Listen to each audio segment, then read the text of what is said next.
هاي يا بنات وحشتوني. فيديو النهاردة مختلف، عايزة افرجكم على كام حاجة كده للخروج بالنهار.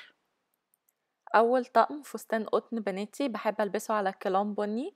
لو الجو شتا بلبس له كوت طويل. تاني طقم ده فستان قطن بس تقيل شوية، شكله فضفاض مش ضيق. بحب البس له قوي ستايل البوت المتبطن بفر، وبحس ان شكله كيوت وبيخليني شبه الدبدوب. بحب البس عليه جاكيت احمر، ممكن يتلبس له جاكيت اصفر هيبقى حلو قوي. تالت حاجة ليجينج صوف كحلي، رجليه عليها نقشة موف، لبستله توب موف او فوشيا برضو فضفاض طويل شوية. بحب البسله كاب لما بيكون الجو برد او شتا.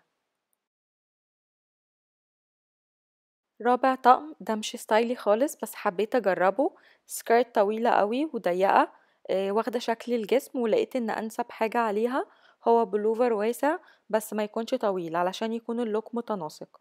ممكن يتلبس له حزام، هيغير شكله خالص.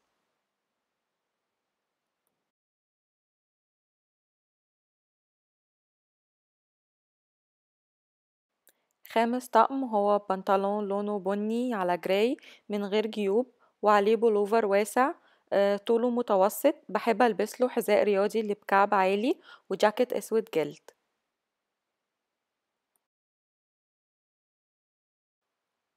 سادس طقم هو جينز سكيني عادي وعليه بلوفر بينك وتحته قميص. هو الستايل ده جد شوية بس لو الألوان حلوة بيبقى شكله جميل.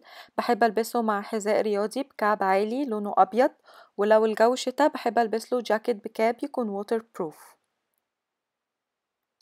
آخر طقم هو سكيرت قصيرة صوف كحلي وتوب مرسوم عليه فراشة. بحب البسله كلام منقط، بحس ان شكله بيبقى كيوت قوي، والبوت لونه جراي اوف وايت. ممكن تلبسيله جاكيت طويل، ولو الجو شتا ومطر بحب البسله جاكيت طويل بكاب. ممكن كمان التوب يتلبس على بنطلون جينز او احمر او اخضر، الالوان هتبقى حلوة قوي. كده الفيديو خلص. لو حابين تشوفوا فيديو تاني لملابس السواريه اكتبولي في كومنت. بليز ما تنسوش تعملوا لايك وشير وسبسكرايب لقناتي. اشوفكم الفيديو الجاي. باي باي.